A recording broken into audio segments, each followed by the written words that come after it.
Mak TV kontaan naa ci yéen ku ne xam na ni Mak mooy njiit Mak moom la ni bàyyi xel moom la ni bëggee. ami internet Mak TV Sénégal nuyu nañ leen di leen jaajëfal ci topp bi ngeen topp rek suñuy programme di leen dalal nag ci li nga xamante ne moo di buzz de la semaine maanaam actualité bi nga xamante ne moo def buzz ci semaine bi ñu tàmbale ko nag ak affaire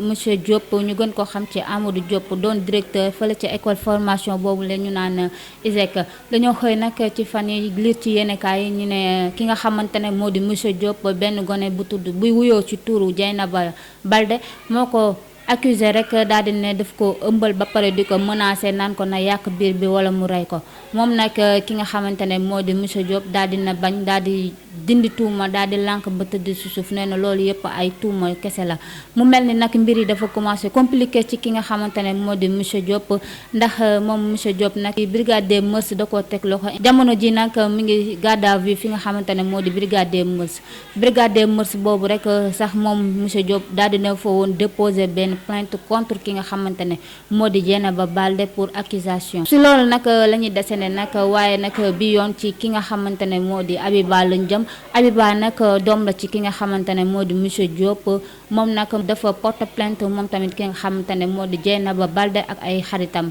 ndax nee na moom fi def na ay fan a ngi nii moom Abiba day jot ay enregistrement ak ay vidéo yoo xamante ne dañ koy menacé ne ko dinañ yàq sa deru ki nga xamante ne moo di sa baay moom nag Abiba moom nee na du bàyyi loolu mu sedd daf leen di traîner en justice ba tax na nag daal dina déposer benn plainte contre ki nga xamante ne moo di Dieynaba Balde ak ay xaritam suñu jógee ci loolu nag ñu jàll ci affaire Marie-Louise Diaw ak Racky Aïdara bi ñu gisee nag si tàmbaleek weeru février bi ki nga xamante ne moo di Racky Aïdara nag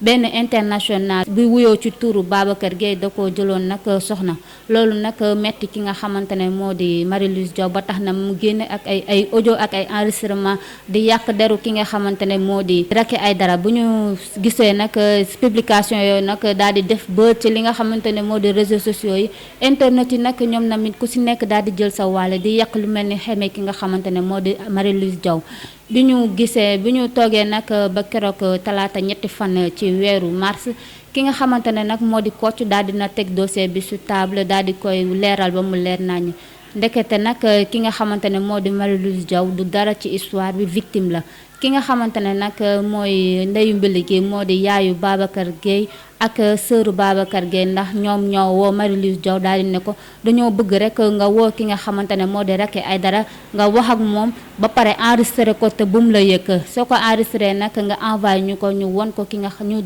jox ko ki nga xamante ne moo di Babacar Gueye ndax ñoom nag bëgguñu woon sëy boobule bëgguñu woon ki nga xamante ne moo di seen doom Babacar Gueye daal di takk ki nga xamante ne moo di Racky Aïdara ba tax na nag ñu jël audio boobu noonu nag daal di koy teg pour yàq deru ki nga xamante ne nag moo di Racky Aïdara ba Babacar du ko takk loolu nag daal di mujjee nag ëppi loxo parce que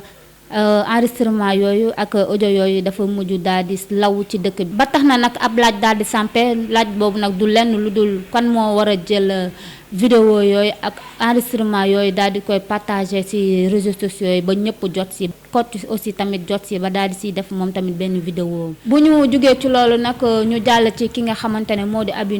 Ndour nag di rakk ci ki nga xamante ne moo di Youssou Ndour moom nag association des artistes peintres yi nga xamante ne ñoo fare fële ca Corne Ouest dañu ko yóbbu ci yoon daal di koy porter plainte nuñ koy accuser nag moo di occupation li nga xamante ne moo di Corne Ouest ba foofu daal la jël daal di fay construire benn restaurant boobu nag moo tax nag gaa yooyu noonu nekkoon foofu gaa yi nekkoon foofu di def li nga xamante ne moo di peinture daal di koy mere nag ba daal di koy yóbbu ci yoon moom bi ñu demee ci yoon nag ki nga xamante ne moo di Aby Ndour daal di na bañ la ba tëdd ci suuf moom i tamit daal di ne loolu dara amu ci bu ñu jógee ci loolu nag ñu jeexalee ak ki nga xamante ne moo di Modou Xarañ Lo roi des arènes làmb ji moom nag ci lundi bi passé dafa doon ngénte ki nga xamante ne moo di doomam fële ca États-Unis moom nag Modou Lo daal di na tuddee doom ji ki nga xamante ne moo di baayam Baye Gora Lo ci wetu ki nga xamante ne nag moo di ay wóolëreem ak ay jegeñaaleem ak ki nga xamante ne moo di